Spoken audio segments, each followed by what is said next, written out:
గుర్తొచ్చింది. ఈరోజు మా మదర్ బాగోలేదు, ఆవిడ బెడ్ రెస్ట్లో ఉన్న చాలా నెలల నుంచి బాగుండట్లేదు. సో మా అమ్మ మాకు ఎంత నిలబడింది అంటే, చిన్నప్పుడు ఈ స్కూల్లో మన ఈ మాలతి క్యారెక్టర్ లాగా ఎవరన్నా మేము ప్రతిసారి ట్రాన్స్ఫర్స్ వల్ల మారుతా ఉంటే, ఏడిపిస్తా ఉంటే, గొడవలు పడతా ఉంటే స్కూల్కి వెళ్ళిన కొత్తల్లో మా అమ్మ చెప్పేది, నువ్వెందుకు భయపడి పారిపోతావు, నిలబడు, ఏది కావాలంటే రక్షించుకో, నేను 10 దెబ్బలు కొడితే నువ్వు తిరిగి 1 దెబ్బ కొట్టు, లేదంటే నువ్వు ప్రపంచంలో బతకలేవు. ఇది మా అమ్మ చెప్పింది మాకు. మా అమ్మ వంటగదిలో నుంచి వచ్చింది కానీ ప్రపంచాన్ని మొత్తం వంటగది నుంచి అర్థం చేసుకుంది.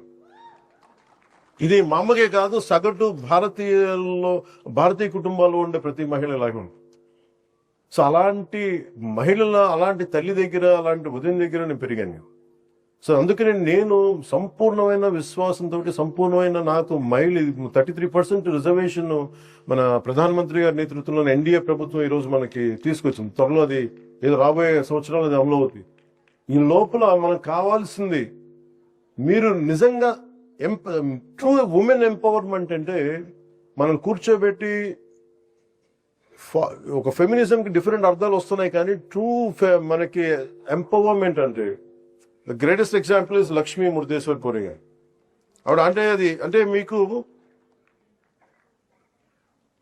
ఆవిడ ఒక అంటే ఆమె రచయితను అర్థం చేసుకోవాలి మనం.